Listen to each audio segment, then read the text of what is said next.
Solution CBSE class 12 CBSE exam 2025 का ये solution number 5 है और इसमें मैं आपको प्रोवाइड करने वाला हूँ क्वेश्चन नंबर 33 AB। और ये जो 33 AB है ये तीनों सेट 1 2 3 में इसी नंबर पे था। पेपर कोड है 6771। ठीक है, ये पेपर कोड भी मैंने लिख दिया है, सेट भी लिख दिया है। और आज एग्ज़ाम हुआ था अकाउंट्स का, इसका मैं सॉल्यूशन प्रोवाइड कर रहा हूँ। ये 4th वीडियो है मेरा टोटल। चलिए, इसमें सबसे पहले देखिए हमको निकालना है डेट इक्विटी रेशियो, है ना। डेट इक्विटी रेशियो क्या होता है? डेट नाम से ही क्लियर है, डेट अपॉन इक्विटी। अब डेट का मतलब क्या होता है? डेट का मतलब होता है लॉन्ग टर्म डेट, इक्विटी का मतलब होता है शेयर होल्डर्स फंड्स। अब लॉन्ग टर्म डेट में क्या आता है? देखिए, ये 12% डिवेंचर्स आते हैं जिसकी वैल्यू आपको क्वेश्चन दिया है 20 लाख, तो यहाँ पर हो जाएगा 20 लाख रुपए। ठीक है, डिवाइडेड बाय इक्विटी यानी share holders fund.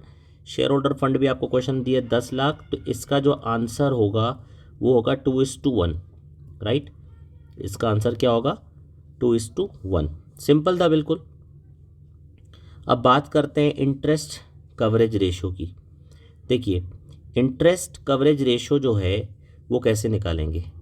Interest coverage ratio, net profit before interest and tax upon interest on long term debt. तो देखिए, इस पर तो इंटरेस्ट निकाल देंगे, interest on long term debt, क्योंकि ये लॉन्ग टर्म डेट है। 20 लाख का 12% करेंगे तो आ जाएगा 2,40,000। अब नेट प्रॉफिट देखिए दिया क्या है क्वेश्चन में, नेट प्रॉफिट बिफोर टैक्स दे, बस यही पॉइंट थोड़ा सा घुमा दिए है। तो नेट प्रॉफिट बिफोर टैक्स में ऐड कर दीजिए इंटरेस्ट, तो ये आ जाएगा net profit before interest and tax. तो आपको नेट प्रॉफिट बिफोर टैक्स दिया 9,60,000 और इसमें इंटरेस्ट जोड़ दो। इंटरेस्ट कितना? 2,40,000। ये देखिए, ये 20 लाख है, 20 लाख का 12% करेंगे 2,40,000। 2,40,000 इंटरेस्ट जोड़ देते हैं, तो ये 2,40 इंटरेस्ट जोड़ देंगे तो आ जाएगा 12 लाख रुपए। तो यहाँ पर आ गया 12 लाख रुपए। तो 12 लाख में हम 2,40,000 से डिवाइड करेंगे तो आ जाएगा 5 टाइम्स। तो इसका आंसर आ जाएगा 5 टाइम्स। ठीक है, चलो अब अपन आते हैं नेक्स्ट क्वेश्चन। ये ए हो गया, ए के अंदर 2 रेशो निकालने थे। अब आते हैं बी में, आपको करंट एसेट निकालने। काफ़ी बड़ा क्वेश्चन था, मुझे नहीं लगता कि ये 3 नंबर में या 4 नंबर लायक क्वेश्चन है, तो 6 नंबर देना चाहिए इसका कायदे से, इतना बड़ा क्वेश्चन है ये। अब आते हैं अपन इसको सॉल्व करने का तरीका। देखिए, क्विक रेशो आपको दिया है, ठीक है, क्विक रेशो आपको दिया है क्वेश्चन में 0.75:1 और आपको करंट लायबिलिटी दे दी है। तो देखिए, क्विक रेशो क्या होता है? Quick assets upon current liability. Quick ratio की जगह हम पुट कर देंगे 0.75:1 और करंट लायबिलिटी की जगह लिख देंगे 6 लाख। तो क्विक एसेट्स कितना हो जाएगा? क्रॉस मल्टीप्लिकेशन, तो क्विक एसेट आ जाएगा 4.5 लाख। ठीक है, तो क्विक एसेट आ जाएगा 4.5 लाख। ठीक है, इसको आप नोट कर लेना कॉपी में। इसके बाद आपको क्वेश्चन दिया gross profit 20% of revenue from operation. ये मैंने सॉल्व करके रखा है।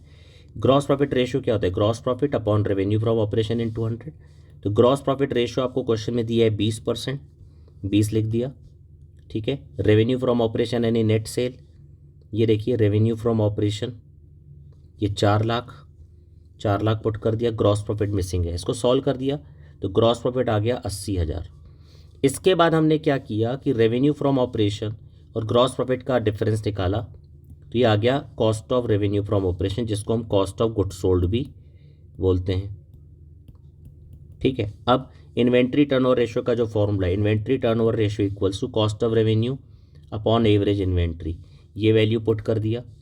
कॉस्ट ऑफ रेवेन्यू यहाँ से पुट कर दिया और एवरेज इन्वेंट्री मिसिंग है। अब इसको इधर कर देंगे और इसको इधर कर देंगे, एवरेज इधर आ जाएगा, 4 नीचे आ जाएगा, 3,20,000 सेम, 4 डिनोमिनेटर में आ जाएगा, तो आ गया ये 80,000। अब एवरेज इन्वेंट्री किसके बराबर होता है? Opening inventory plus closing inventory upon 2।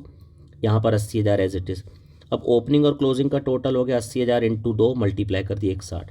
अब क्वेश्चन बोल रहा है क्लोजिंग इन्वेंट्री जो है वो ओपनिंग से 4,000 ज़्यादा है, 40,000। तो ओपनिंग इन्वेंट्री नहीं दिया हमें क्वेश्चन में, एक्स मान लो, तो अब इसकी जगह पे लिख देंगे एक्स प्लस 40,000। फिर ये 40 इधर ट्रांसफ़र होगा तो यहाँ पर आ जाएगा 1,20,000। तो x इक्वल्स हो जाएगा 1,20,000 अपॉन 2। तो x यानी ओपनिंग इन्वेंट्री 60,000। अब क्लोजिंग इन्वेंट्री क्या है, ओपनिंग इन्वेंट्री से 40 ज़्यादा है, यानी 40,000 और 60,000 1,00,000। अब करेंट एसेट क्या होता है, quick assets plus closing inventory. याद रखें, अब से करेंट एसेट पूछ रहा है तो क्लोजिंग इन्वेंट्री जोड़ना है। तो करेंट एसेट क्या हो जाएगा 4,50,000, क्विक एसेट्स हो गया और क्लोजिंग इन्वेंट्री हो गया 1,00,000। और प्रीपेड एक्सपेंस भी जोड़ते हैं। मैं चेक कर लेता हूँ क्वेश्चन में प्रीपेड एक्सपेंस भी दिया तो नहीं है, एक बार मैं चेक कर लूँ। प्रीपेड एक्सपेंस इस क्वेश्चन में नहीं दिया है, तो यही हमारा आंसर होगा। करेंट एसेट्स 5.5 रुपए। तो इस तरह से करेंट एसेट आ गया 5.5 रुपए और क्विक एसेट आ गया इसमें 4.5 रुपए। तो मैंने आपको ये जो क्वेश्चन करवाया है ये तीनों सेट में 33 AB था।